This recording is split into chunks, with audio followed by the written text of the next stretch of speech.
The Iliad by Homer, translated by Samuel Butler. Book 24. Priam ransoms the body of Hector. Hector's funeral. The assembly now broke up, and the people went their ways, each to his own ship. There they made ready their supper, and then bethought them of the blessed boon of sleep.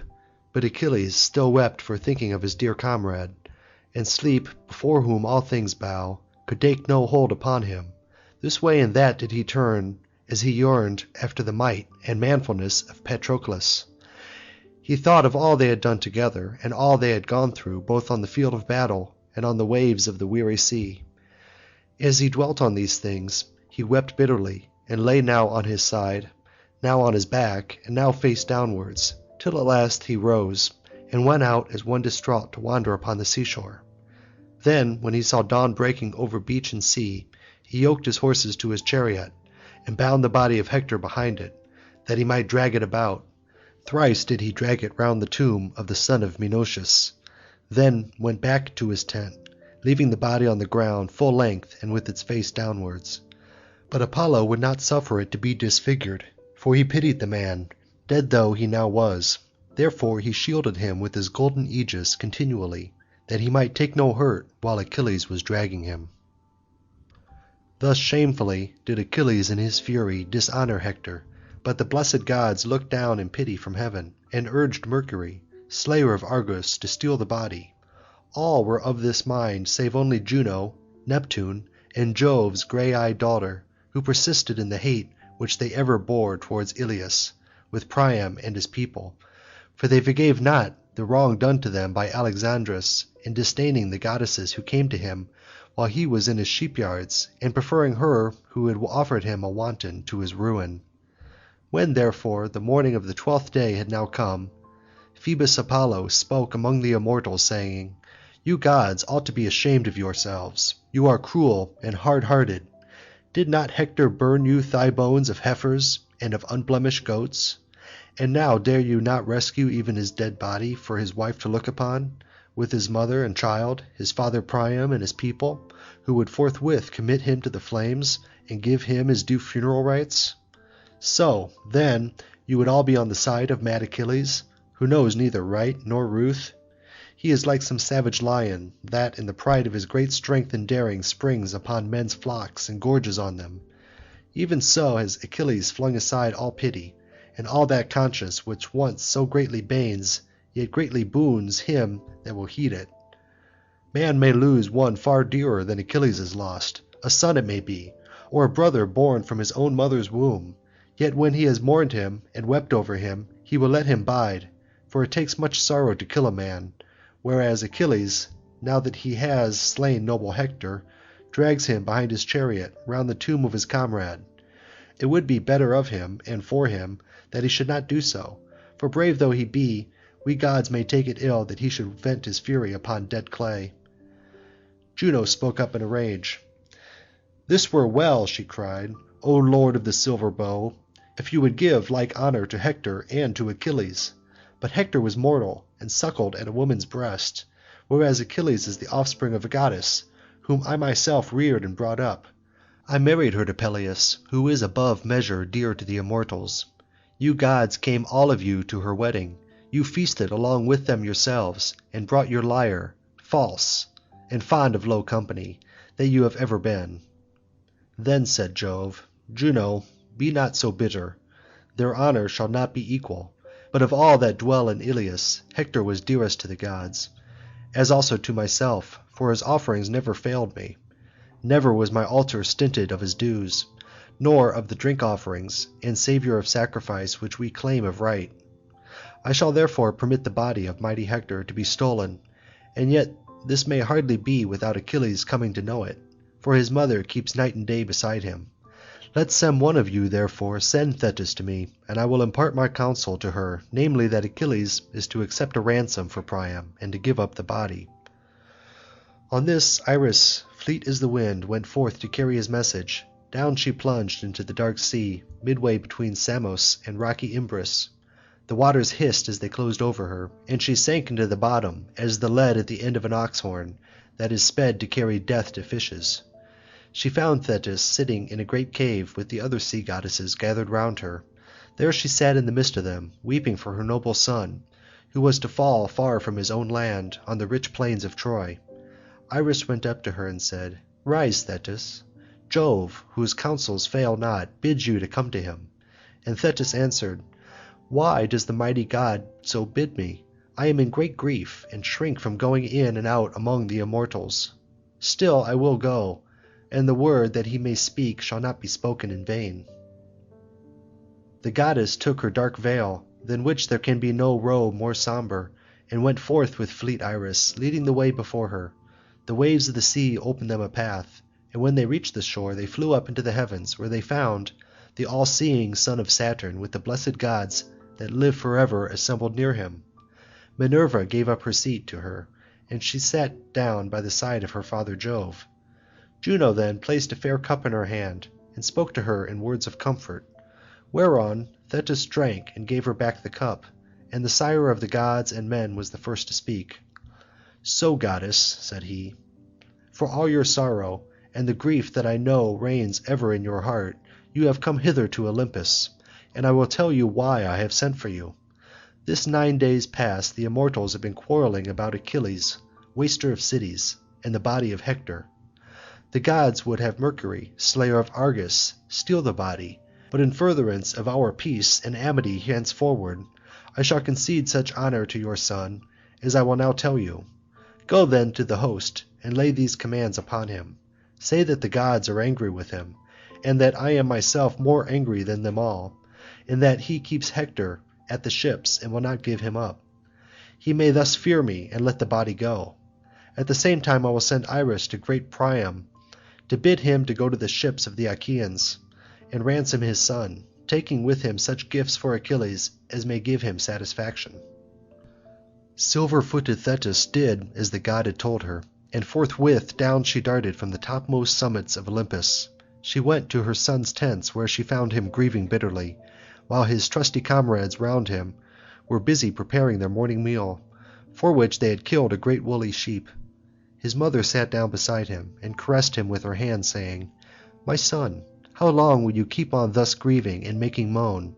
You are gnawing at your own heart, and think neither of food nor of women's embraces. And yet these too were well, for you have no long time to live, and death with the strong hand of fate are already close beside you. Now therefore heed what I say, for I come as a messenger from Jove.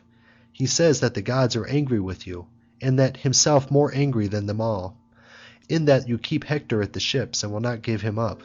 Therefore let him go and accept a ransom for his body." And Achilles answered, "So be it. If Olympian Jove of his own motion thus commands me, let him that brings the ransom bear the body away." Thus did mother and son talk together at the ships in long discourse with one another. Meanwhile the son of Saturn sent Iris to the strong city of Ilius. "Go," said he, "fleet Iris, from the mansions of Olympus, and tell King Priam in Ilius that he is to go to the ships of the Achaeans and free the body of his dear son. He is to take such gifts with him as shall give satisfaction to Achilles, and he is to go alone, with no other Trojan, save only some honoured servant who may drive his mules and waggon, and bring back the body of whom noble Achilles is slain. Let him have no thought nor fear of death in his heart, for we will send the slayer of Argus to escort him, and bring him within the tent of Achilles. Achilles will not kill him, nor let another do so, for he will take heed to his ways and sin not, and he will entreat a suppliant with all honourable courtesy." On this Iris, fleet as the wind, sped forth to deliver her message. She went to Priam's house, and found weeping and lamentation therein. His sons were seated round their father in the outer courtyard, and their raiment was wet with tears. The old man sat in the midst of them with his mantle wrapped close around his body, and his head and neck all covered with the filth which he had clutched while he lay grovelling in the mire. His daughters and his sons' wives went wailing about the house, as they thought of the many and brave men who lay dead, slain by the Argives. The messenger of Jove stood by Priam, and spoke softly to him, but fear fell upon him as she did so. "Take heart," she said, "Priam, offspring of Dardanus, take heart and fear not. I bring no evil tidings, but am minded well towards you. I come as a messenger from Jove, who, though he be not near, takes thought for you and pities you. The Lord of Olympus bids you go and ransom noble Hector, and take with you such gifts as shall give satisfaction to Achilles.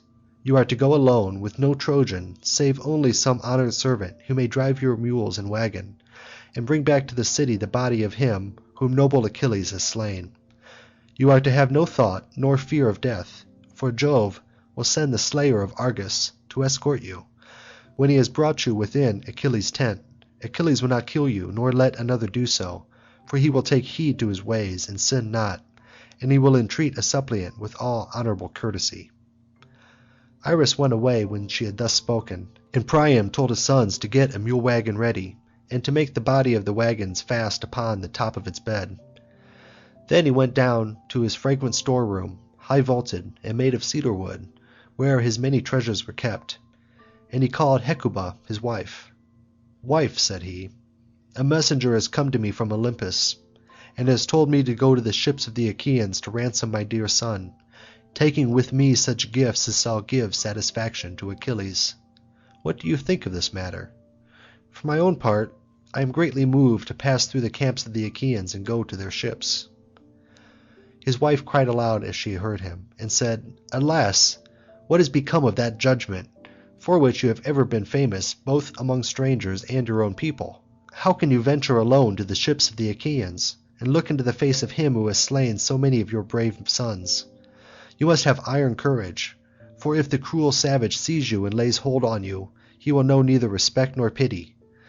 Let us then weep Hector from afar here in our own house, for when I gave him birth the threads of overruling fate were spun for him, that dogs should eat his flesh, far from his parents, in the house of that terrible man on whose liver I have fain fasted and devour it. Thus would I avenge my son, who showed no cowardice when Achilles slew him, and thought neither of flight nor of avoiding battle as he stood in defence of Trojan men and Trojan women." Then Priam said, "I would go. Do not therefore stay me, nor be as a bird of ill omen in my house, for you will not move me.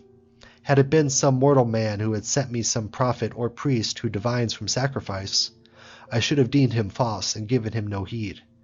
But now I have heard the goddess and seen her face to face. Therefore I will go, and her saying shall not be in vain.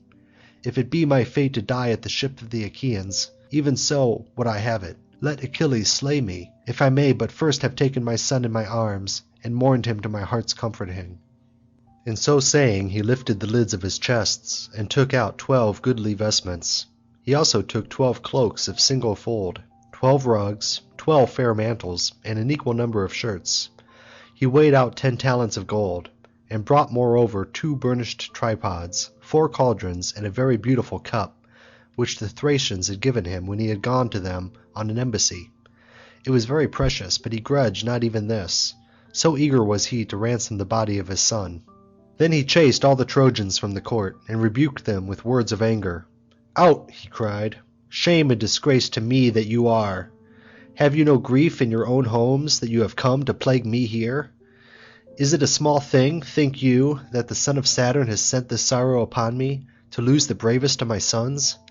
Nay, you shall prove it in person, for now he is gone the Achaeans will have easier work in killing you. As for me, let me go down within the house of Hades, ere mine eyes behold the sacking and wasting of the city." He drove the men away with his staff, and they went forth as the old man sped them. Then he called to his sons, upbraiding Helenus, Paris, noble Agathon, Pammon, Antiphonus, Polites of the loud battle cry, Deiphobus, Hippothous, and Dius. These 9 did the old man call near him. "Come to me at once," he cried, "worthless sons, who do me shame. Would that you had all been killed at the ships rather than Hector. Miserable man that I am! I have had the bravest sons in all Troy, noble Nestor, Troilus, the dauntless charioteer, and Hector, who is a god among men, so that one would have thought he was a son of an immortal. Yet there is not one of them left. Mars has slain them, and those of whom I am ashamed are alone left me. Liars and light of foot, heroes of the dance, robbers of lambs, and kids from your own people. Why do you not get a wagon ready for me at once, and put all these things upon it that I might set upon my way?" Thus did he speak, and they feared the rebuke of their father. They brought out a strong mule wagon, newly made, and set the body of the wagon fast on its bed. They took the mule yoke from the peg on which it hung, a yoke of boxwood with a knob on the top of it, and rings for the reins to go through. Then they brought a yoke band 11 cubits long to bind the yoke to the pole. They bound it on the far end of the pole, and put the ring over the upright pin, making it fast with 3 turns on the band on either side of the knob, and bending the thong on the yoke behind it. This done, they brought from the store chamber the rich ransom which was to purchase the body of Hector, and they set it all orderly on the wagons. Then they yoked the strong harness mules which the Mysians had on a time given as a goodly present to Priam. But for Priam himself they yoked horses which the old king had bred, and kept for his own use. Thus heedfully did Priam and his servants see to the yoking of their cars at the palace. Then Hecuba came to them all, sorrowful, with a golden goblet of wine in her right hand, that they might make a drink offering before they set out. She stood in front of the horses and said, "Take this, make a drink offering to Father Jove, and since you are minded to go to the ships, in spite of me, pray that you may come safely back from the hands of your enemies. Pray to the son of Saturn, lord of the whirlwind, who sits on Ida, and looks down over all Troy. Pray him to send a swift messenger on your right hand, the bird of omen which is strongest and most dear to him of all birds, that you may see it with your own eyes, and trust it as you go forth to the ships of the Danaans. If all-seeing Jove will not send you this messenger, however set upon it you may be, I would not have you go to the ships of the Argives." And Priam answered, "Wife, I will do as you desire me. It is well to lift hands in prayer to Jove, if so be it he may have mercy upon me."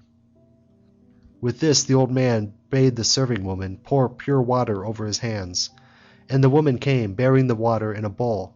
He washed his hands, and took the cup from his wife. Then he made the drink offering and prayed, standing in the middle of the courtyard and turning his eyes to heaven. "Father Jove," he said, "that rulest from Ida, most glorious and most great, grant that I may be received kindly and compassionately in the tents of Achilles, and send your swift messenger upon my right hand, the bird of omen which is strongest and most dear to you of all birds, that I may see it with my own eyes and trust it as I go forth to the ships of the Danaans." So did he pray, and Jove, the lord of counsel, heard his prayer. Forthwith he sent an eagle, the most unerring portent of all birds that fly, the dusky hunter that men also call the black eagle. His wings were spread abroad on either side as wide as the well-made and well-bolted door of a rich man's chamber. He came to them flying over the city upon their right hands, and when they saw him they were glad, and their hearts took comfort within them. The old man made haste to mount his chariot, and drove out through the inner gateway and under the echoing gatehouse of the outer court. Before him went the mules drawing the 4-wheeled wagon, and driven by the wise Idaeus.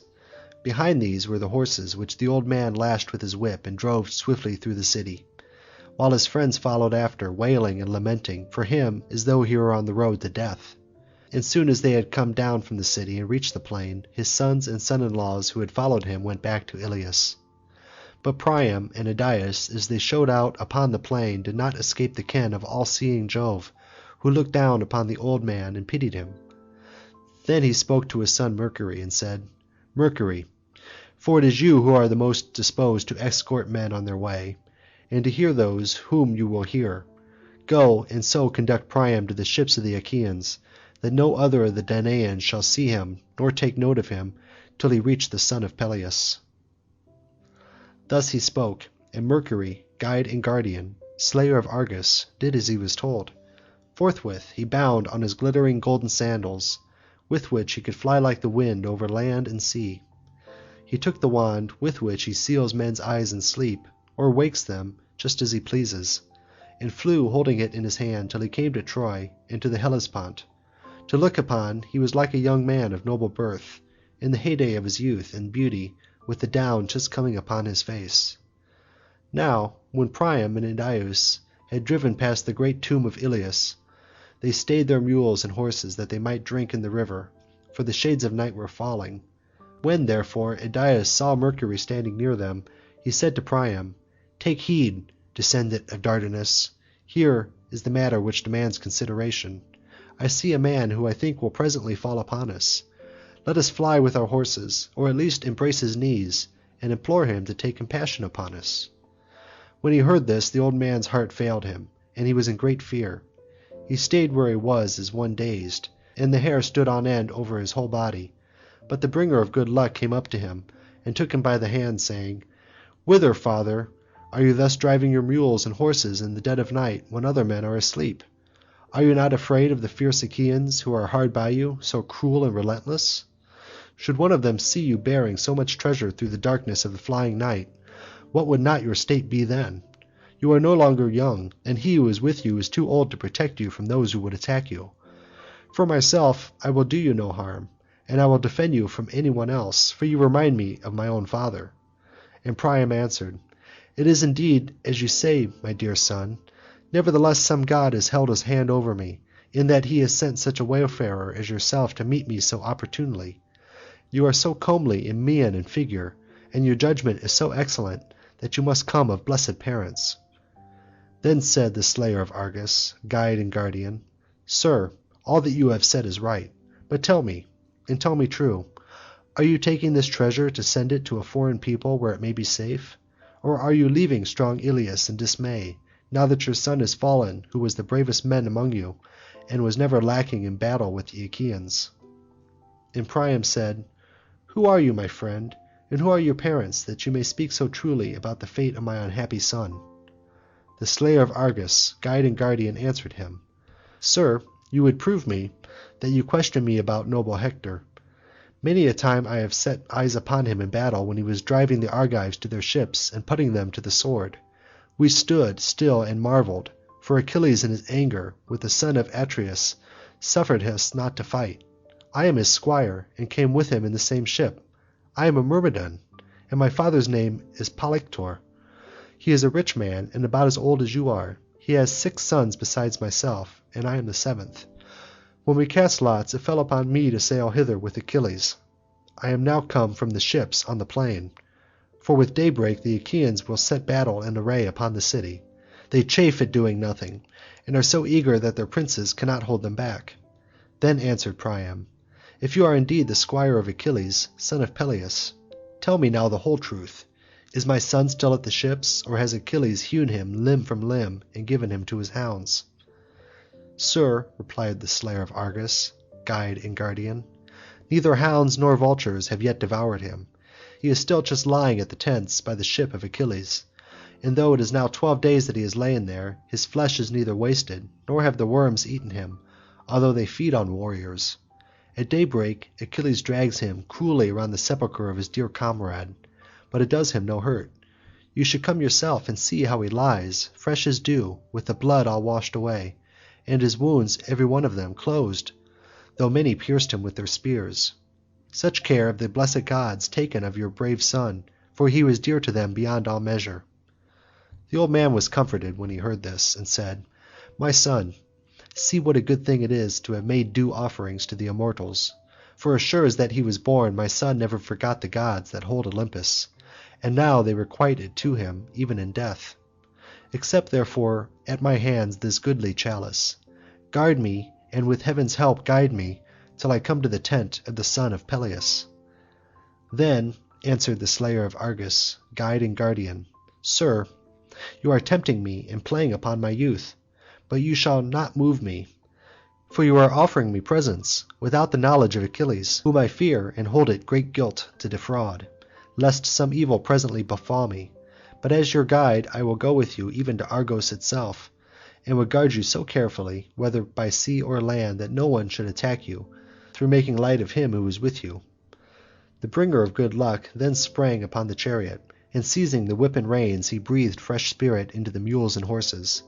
When they reached the trench and the wall that was before the ships, those who were on guard had just been getting their suppers, and the slayer of Argus threw all into a deep sleep.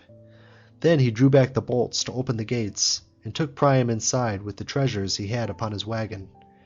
Ere long they came to the lofty dwelling of the son of Peleus, for which the Myrmidons had cut pine, and which they had built for their king.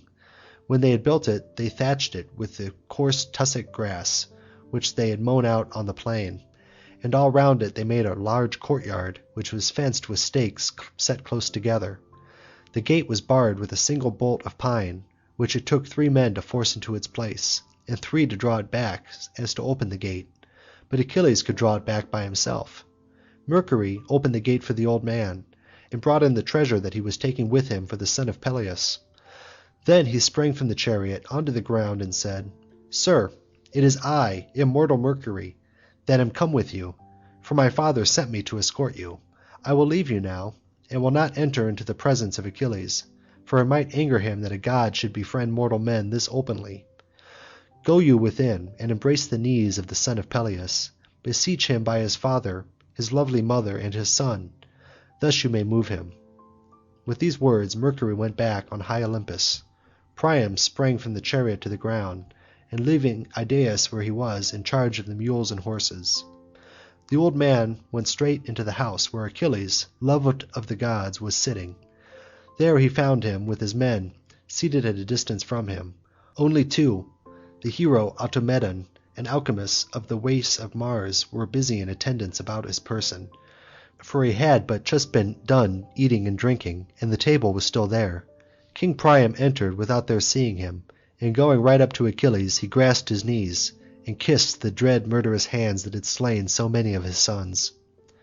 And when some cruel spite has befallen a man, that he should have killed some one in his own country, and must fly to a great man's protection in a land of strangers, and all marvel who see him, even so did Achilles marvel as he beheld Priam. The others looked one to another and marvelled also, but Priam besought Achilles, saying, "Think of your father, O Achilles, like unto the gods, who is, even as I am, on the sad threshold of old age. It may be that those who dwell near him harass him, and there is none to keep war and ruin from him. Yet when he hears of you being still alive he is glad, and his days are full of hope that he shall see his dear son come to him from Troy. But I, wretched man that I am, had the bravest in all Troy for my sons, and there is not one of them left. I had 50 sons when the Achaeans came here. 19 of them were from a single womb, and the others were born to me by the women of my household. The greater part of them has fierce Mars laid low, and Hector, him who was alone left, him who was the guardian of the city and ourselves, him have you lately slain. Therefore I am now come to the ships of the Achaeans to ransom his body from you with a great ransom. Fear, O Achilles, the wrath of heaven. Think on your father, and have compassion upon me, who am the more pitiable, for I have steeled myself as no man has ever steeled himself before me, and have raised to my lips the hand of him who slew my son." Thus spoke Priam, and the heart of Achilles yearned as he bethought him of his father. He took the old man's hand and moved him gently away. The 2 wept bitterly, Priam as he lay at Achilles' feet weeping for Hector, and Achilles now for his father, and now for Patroclus, till the house was filled with their lamentation. But when Achilles was now sated with grief and had unburthened the bitterness of his sorrow, he left his seat and raised the old man by the hand, in pity for his white hair and beard. Then he said, "Unhappy man, you have indeed been greatly daring. How could you venture to come alone to the ships of the Achaeans and enter the presence of him who has slain so many of your brave sons? You must have iron courage. Sit now upon this seat, and for all our grief we shall hide our sorrows in our hearts, for weeping will not avail us. The immortals know no care, yet the lot they spin for men is full of sorrows. On the floor of Jove's palace there stand 2 urns, the one filled with evil gifts, the other with good ones. He for whom Jove, the lord of thunder, mixes the gifts he sends, will now meet with good, and now with evil fortune. But he to whom Jove sends none but evil gifts will be pointed at by the finger of scorn, and the hand of famine will pursue him to the ends of the earth, and he will go up and down the face of the earth, respected neither by gods nor men. Even so did it befall Peleus. The gods endowed him with all good things from his birth upwards, for he reigned over the Myrmidons, excelling all men in prosperity and wealth, and mortal though he was they gave him a goddess for his bride. But even on him too did heaven send misfortune, for there was no race of royal children born to him in his house, save one son who is doomed to die all untimely. Nor may I take care of him now that he is growing old, for I must stay here at Troy to be the bane of you and your children. And you too, O Priam, I have heard that you were aforetime happy. They say that in wealth and plenitude of offspring you surpassed all that is in Lesbos, the realm of Macar to the northward, Phrygia that is more inland, and those that dwell upon the great Hellespont. But from the day when the dwellers in heaven sent this evil upon you, war and slaughter have been about your city continually. Bear up against it, and let there be some intervals in your sorrow. Mourn as you may for your brave son, you will take nothing by it. You cannot raise him from the dead. Ere you do so, yet another sorrow should befall you. And Priam answered, O king, bid me not be seated, while Hector is still lying uncared for in your tents, but accept the great ransom which I have brought you, and give him to me at once, that I may look upon him.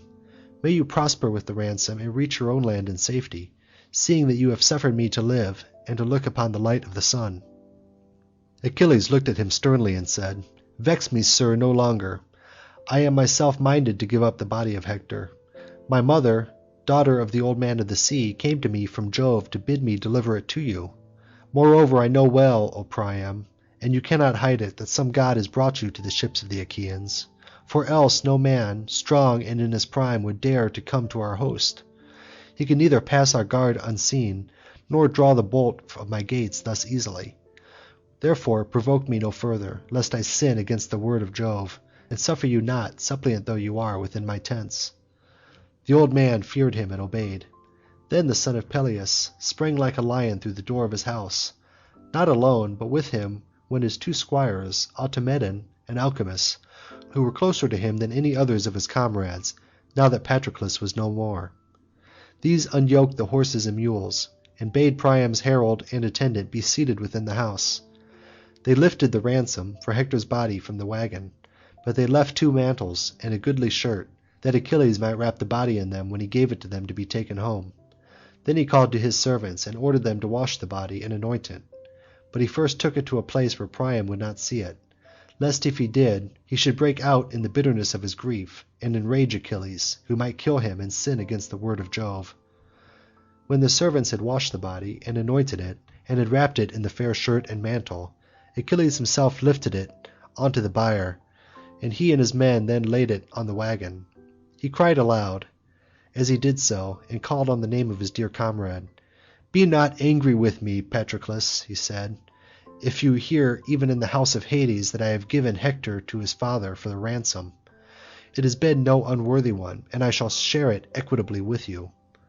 Achilles then went back into the tent and took his place on the richly inlaid seat from which he had risen, by the wall which was at right angles to the one against Priam was sitting. "Sir," he said, "your son is now laid upon his bier, and is ransomed according to desire. You shall look upon him when you take him away at daybreak. For the present let us prepare our supper."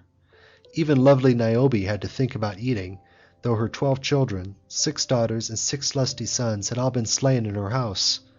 Apollo killed the sons with arrows from his silver bow to punish Niobe, and Diana slew the daughters, because Niobe had vaunted herself against Leto.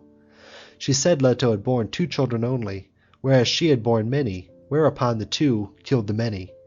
9 days did they lie weltering, and there was none to bury them, for the son of Saturn turned the people into stone. But on the 10th day the gods in heaven themselves buried them, and Niobe then took food, being worn out with weeping. They say that somewhere along the rocks on the mountain pastures of Sipylus, where the nymphs live that haunt the river Achelous, there, they say, she lives in stone, and still nurses the sorrows sent upon her by the hand of heaven. Therefore, noble sir, let us too now take food. You can weep for your dear son hereafter as you are bearing him back to Ilius, and many a tear will he cost you." With this Achilles sprang from his seat and killed a sheep of silvery whiteness, which his followers skinned and made ready all in due order. They cut the meat carefully up into smaller pieces, spitted them, and drew them off again when they were well roasted. Automedon brought bread in fair baskets and served it round the table, while Achilles dealt out the meat, and they laid their hands on the good things that were before them. As soon as they had had enough to eat and drink, Priam, descendant of Dardanus, marvelled at the strength and beauty of Achilles, for he was a god to see, and Achilles marvelled at Priam as he listened to him and looked upon his noble presence. When they had gazed their fill, Priam spoke first. "And now, O king," he said, "take me to my couch, that we may lay down and enjoy the blessed boon of sleep. Never once have my eyes been closed from the day your hands took the life of my son. I have grovelled without ceasing in the mire of my stable yard, making moan and brooding over my countless sorrows. Now, moreover, I have eaten bread and drunk wine. Hitherto I have tasted nothing." As he spoke, Achilles told his men and women servants to set beds in the rooms that were in the gatehouse, and to make with good red rugs, and spread coverlets on the top of them with woollen cloaks, for Priam and Idaeus to wear. So the maids went out, carrying a torch, and got the 2 beds ready in all haste. Then Achilles said laughingly to Priam, "Dear sir, you shall lie outside, lest some counsellor of those who in due course keep coming to advise with me should see you here in the darkness of the flying night, and tell it to Agamemnon. This might cause delay in the delivery of the body. And now tell me, and tell me true, for how many days would you celebrate the funeral rites of noble Hector? Tell me, that I may hold aloof from war and restrain the host." And Priam answered, "Since, then, you suffer me to bury my noble son with all due rites, do thus, Achilles, and I shall be grateful. You know how we are pent up within our city. It is far for us to fetch wood from the mountains, and the people live in fear. 9 days, therefore, will we mourn Hector in my house. On the 10th day we will bury him, and there shall be a public feast in his honour. On the 11th day we will build a mound over his ashes. On the 12th, if there need be, we will fight." And Achilles answered, "All, King Priam, shall be as you have said. I will stay our fighting for as long time as you have named." And as he spoke he lay his hands on the old man's right wrist, in token that he should have no fear. Thus then did Priam and his attendants sleep there in the forecourt, full of thought, while Achilles lay in the inner room of the house, with fair Briseis by his side. And now both gods and mortals were fast asleep through the livelong night, but upon Mercury alone, the bringer of good luck, sleep could take no hold, for he was thinking all the time how to get King Priam away from the ships without his being seen by the strong force of sentinels. He hovered, therefore, over Priam's head and said, "Sir, now that Achilles has spared your life, you seem to have no fear about sleeping in the thick of your foes. You have paid a great ransom, and you have received the body of your son. Were you still alive and a prisoner, the sons whom you have left at home would have to give 3 times as much to free you, and so it would be if Agamemnon and the other Achaeans were to know of your being here." When he heard this, the old man was afraid, and roused his servant. Mercury then yoked their horses and mules, and drove them quickly through the host so that no man perceived them. When they came to the ford of eddying Xanthus, begotten of immortal Jove, Mercury went back to high Olympus, and dawn in robe of saffron began to break all over the land. Priam and Idaeus then drove on towards the city, lamenting and making moan, and the mules drew the body of Hector. No one, neither man nor woman, saw them, till Cassandra, fair as golden Venus, standing on Pergamus, caught sight of her dear father in his chariot, and his servant that was the city's heralds with him. Then she saw him that was lying upon the bier, drawn by the mules, and with a loud cry she went about the city, saying, "Come hither, Trojans, man and woman, and look upon Hector. If ever you rejoiced to see him coming from battle when he was alive, look now on him that was the glory of our city and all of our people." At this there was not a man nor woman left in the city, so great a sorrow had possessed them.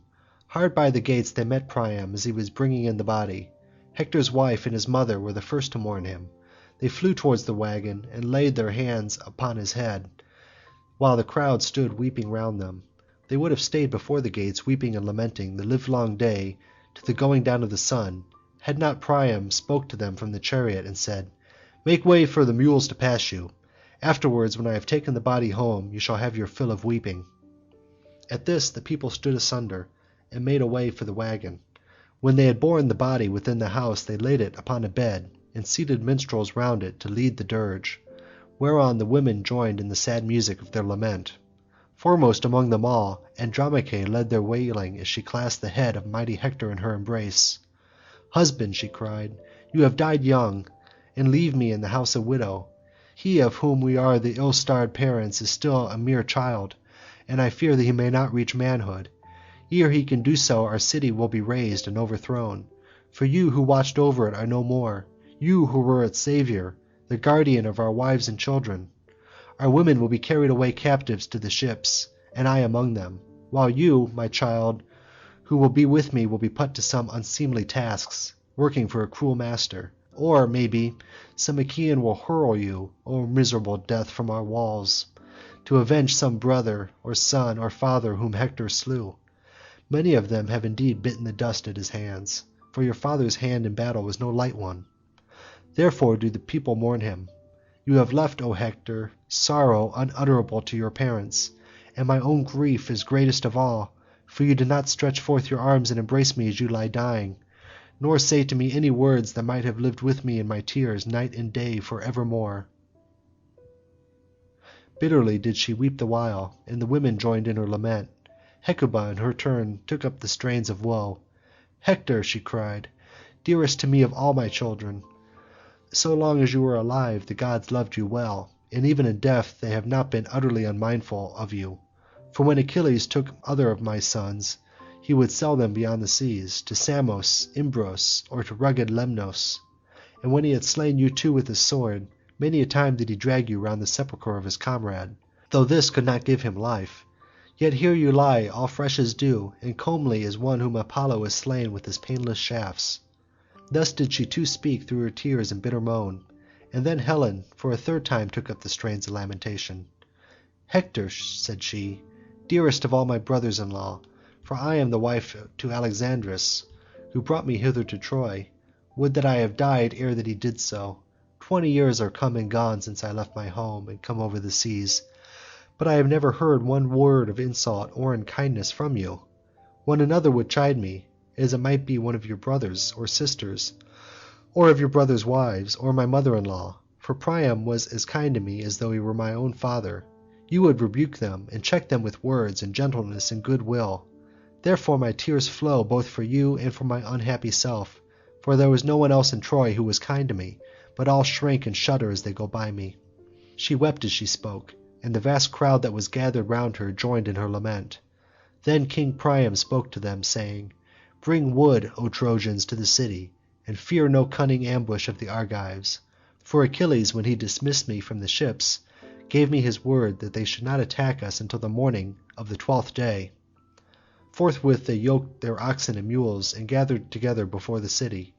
9 days long did they bring in great heaps of wood, and on the morning of the 10th day with many tears they took brave Hector forth, laid his dead body upon the summit of the pile, and set the fire thereto.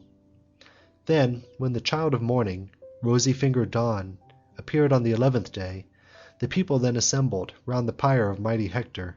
When they were got together, they first quenched the fire with wine wherever it was burning, and then his brothers and his comrades with many a bitter tear gathered his white bones, and wrapped them in soft robes of purple, and laid them in a golden urn, which they placed in a grave, and covered with large stones set close together. They then built a barrow hurriedly over it, keeping guard on every side, lest the Achaeans should attack them before they had finished. When they had heaped up the barrow, they went back into the city, and being well assembled they held nigh a feast in the house of Priam their king. Thus then did they celebrate the funeral of Hector, tamer of horses. End of Book 24. And end of the Iliad by Homer.